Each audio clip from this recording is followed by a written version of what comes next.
Every holy city has a founding myth. Istanbul's story begins with the legend of a sea voyage by a Greek king named Byzas, son of the sea god Poseidon, who is said to have arrived here for the first time over 2,500 years ago. King Byzas went to see the Delphic oracle, and the oracle told him, "You will build a great city opposite the blind." Byzas gave his name to the city he founded and the empire it ultimately became, Byzantium. Here a metropolis was built which would itself become a legend, the bridge of continents, the battleground of faiths, and along with Jerusalem and Rome, one of the greatest holy cities in the world. For 26 centuries, this is the view that you saw when you arrived at this famous city.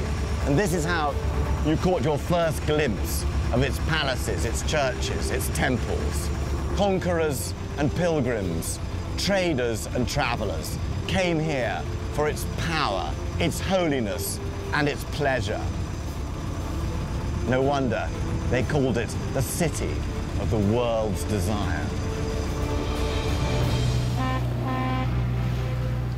Today, Istanbul's skyline is defined by the minarets of the Muslims who've made this city their own.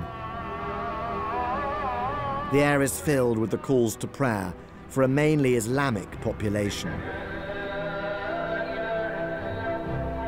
But this is only the latest manifestation of this multi-dimensional, ever-changing city.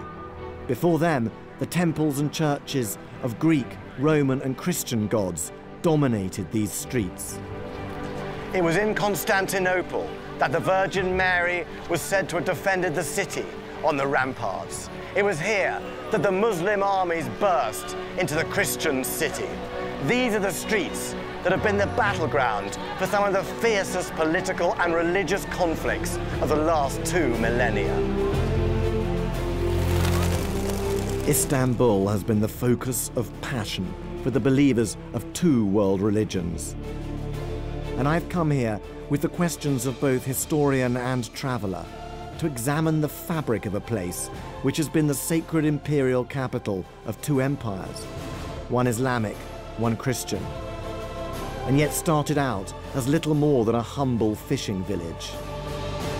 In this series, I want to find out just how Byzantium became the very definition of heaven-blessed legitimacy when it began with no claims at all to divine favor.